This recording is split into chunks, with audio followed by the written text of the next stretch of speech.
Para falarmos do serviço planetário, vamos usar de alguns exemplos para a gente ir acompanhando de uma maneira mais palpável. Todo ser na natureza presta um serviço planetário.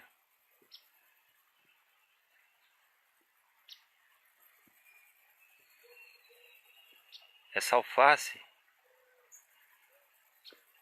ela desenvolve as suas folhas, acumulando energia, água, e depois ela vai aumentando, ficando mais alta,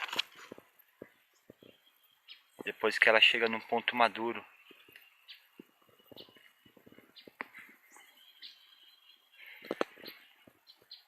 E essa energia acumulada nas folhas agora se desloca para um pendão comprido, alto, onde saem as primeiras flores, que depois se transformarão em sementes.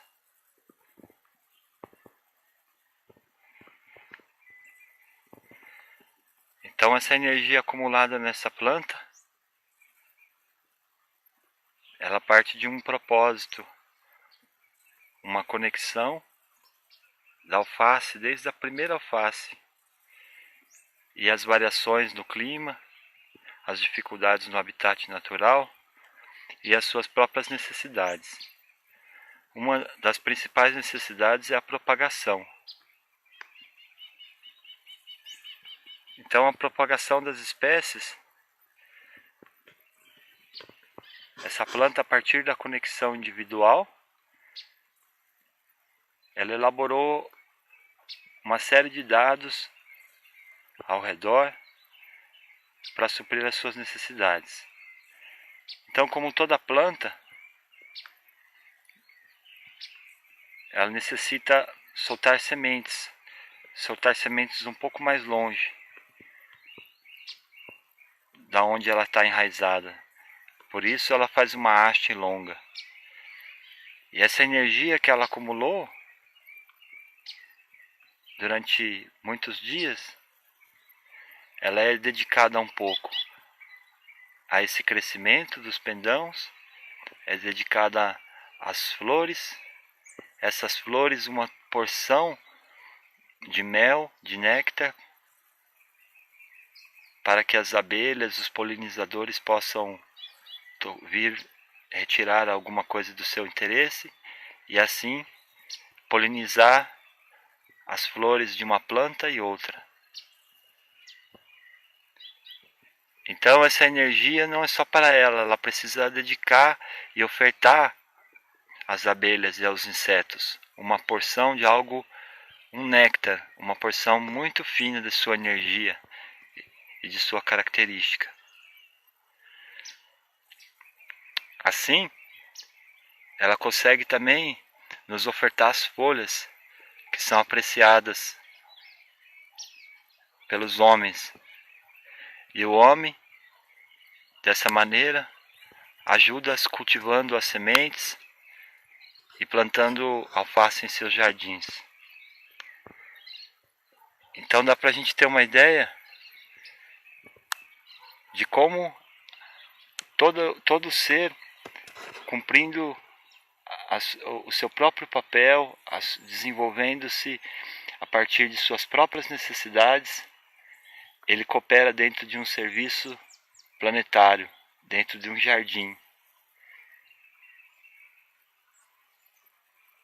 Se a gente transpor então o serviço planetário ao homem, nós vamos ver que no caso do homem é bem mais complexo. As necessidades do homem e a maneira do homem perceber ao mundo torna a sua realidade um tanto mais complexa. E assim também deve ser o seu serviço planetário. O que acontece é que a gente criou, como humanidade, durante milhares de anos, uma maneira de entender o mundo, de perceber o mundo e de processar esses dados. E de alguma maneira, em algum momento, a gente, querendo o melhor, criou maneiras mais confortáveis e um tanto artificiais para suprir as nossas necessidades e enfrentar e vencer os nossos desafios. Com todo esse sucesso, durante milhares de anos, o homem atualmente, num período bem pequeno, que podemos aí talvez considerar principalmente a Revolução Industrial, o homem chegou ao ápice desse desenvolvimento baseado no material. Então, o homem se afastou um tanto da natureza e hoje encontra dificuldade em exercer, em reconhecer o seu serviço planetário.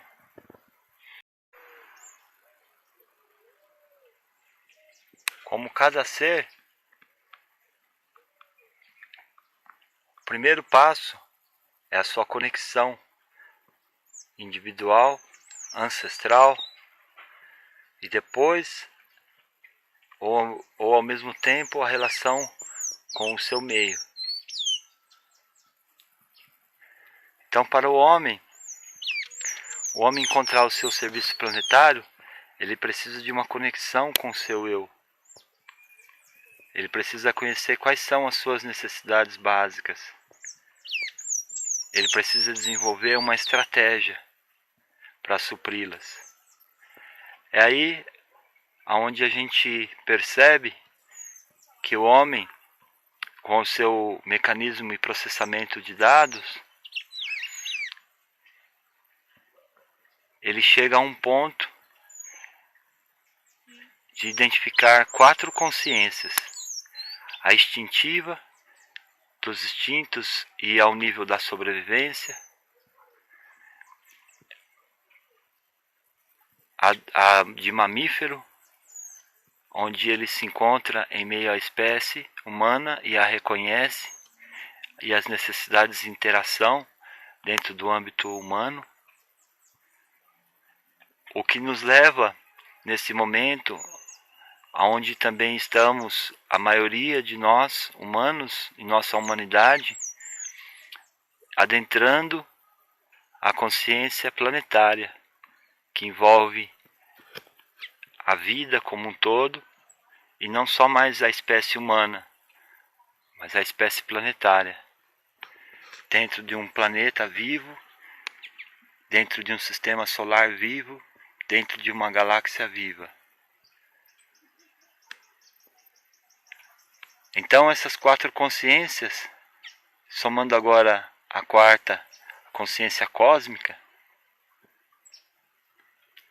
nos coloca muito mais em possibilidade de averiguar as nossas capacidades e também as nossas necessidades. Porque o homem já não é mais só um animal. E é por isso que está encontrando tanta dificuldade, porque tem um tesouro em suas mãos, em sua própria jornada, em seu cotidiano. Antes de falar um pouco o que seria o serviço planetário do homem,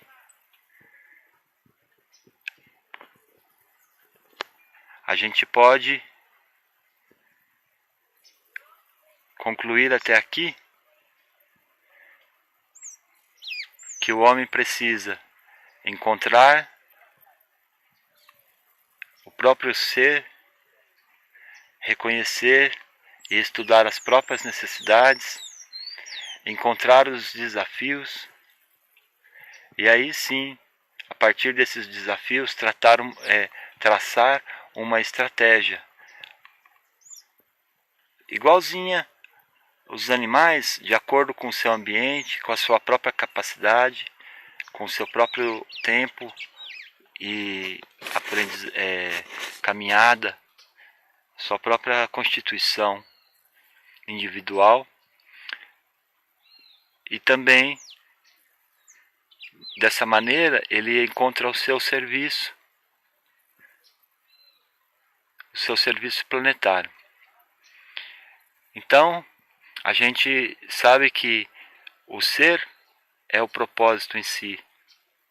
Nos reconhecer no momento da caminhada em que estamos e ao redor o ser planeta, o ser sol, o reino vegetal, o reino animal e nós humanos.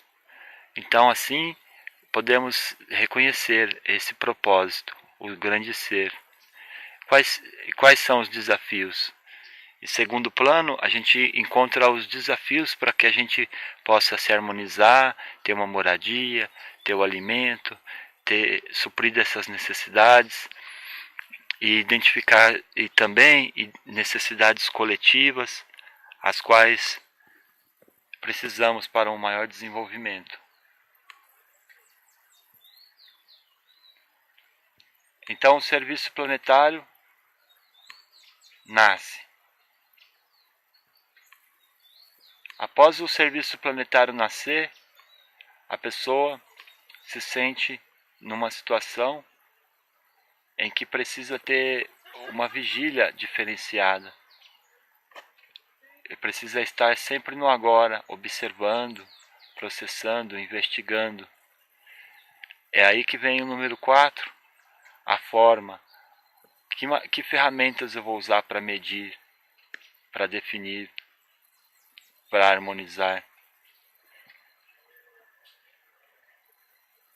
Nesse momento surgem os exemplos, as bases que nossos ancestrais deixaram, os grandes mestres, os grandes ensinamentos e as grandes pessoas e histórias que nos inspiram.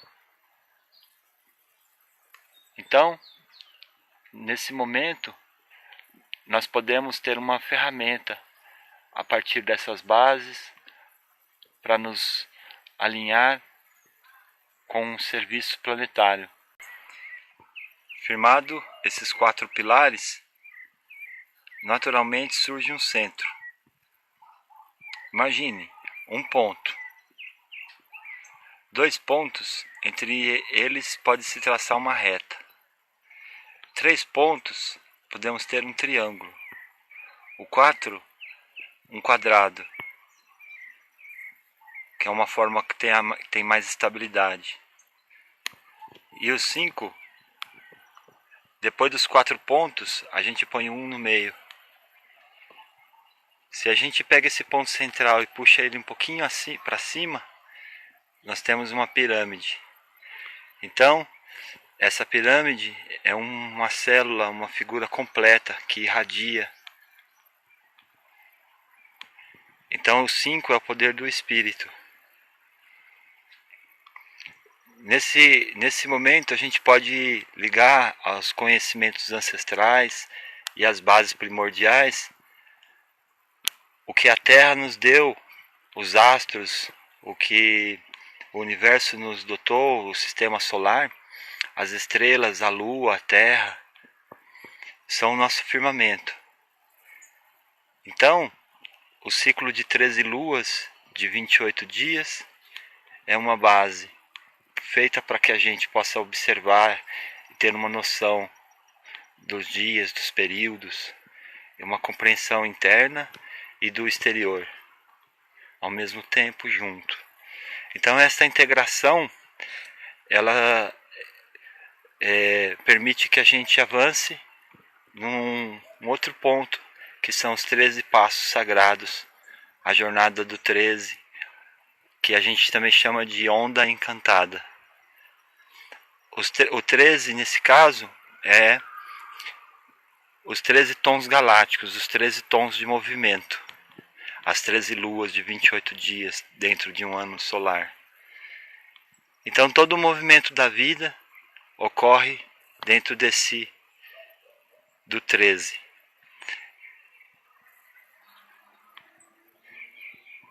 A gente trabalhou então lá com 1 como propósito, o 2 como desafio, o 3 como serviço, o 4 como a forma, o 5 como tomar o comando, o espírito. Naturalmente o 6º é o equilíbrio orgânico, a correspondência da vida à possibilidade concreta, biológica, em todos os corpos que possibilitam um equilíbrio. Após esse equilíbrio, a energia precisa continuar.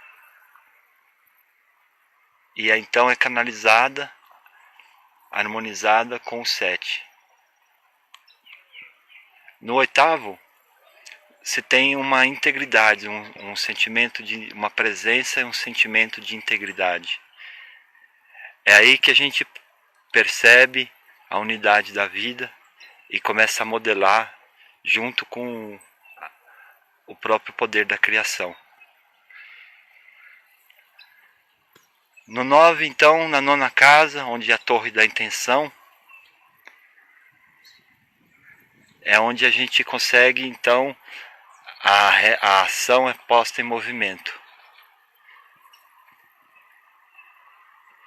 Essa intenção e esse movimento leva a uma manifestação, novamente na casa da primeira dimensão, da vida.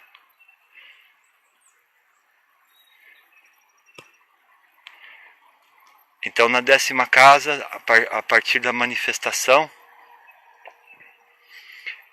essa empreendedora jornada, aventura do ser, então chega o momento de liberar, de entrar na casa 11, espectral, que é onde ocorre a liberação do serviço, da jornada empreendida. É onde também se divulga.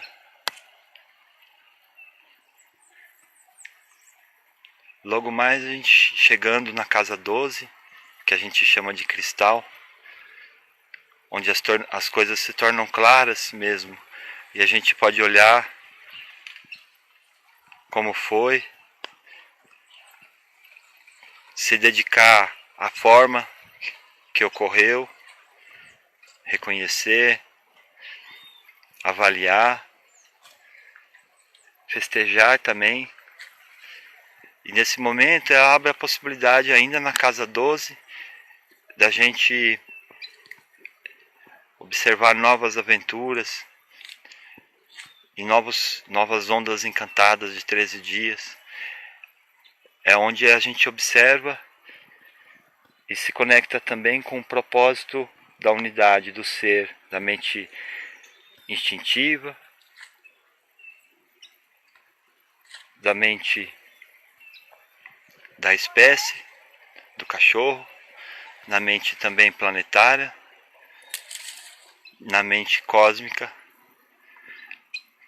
para chegar então na 13ª casa.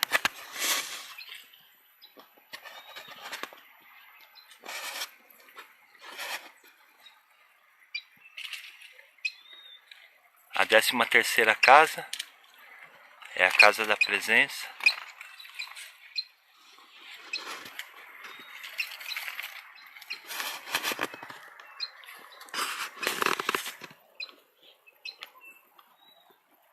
A presença é como um portal.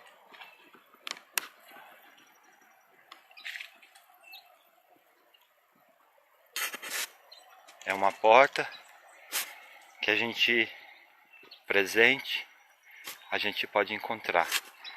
E isso é a transcendência também de toda a jornada, em agradecimento e para um novo caminho.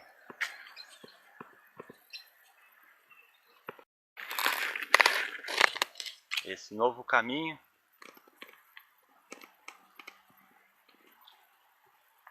é um caminho de milhares de estrelas. Esse movimento é natural.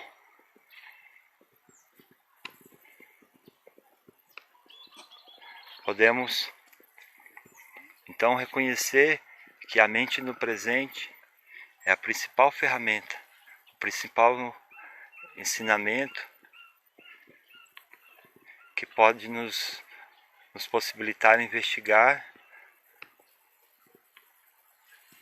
os nossos as nossas necessidades, os desafios para supri-las dentro do plano maior, o nosso serviço perante nós mesmos e a vida, e assim por diante, até estarmos nessa presença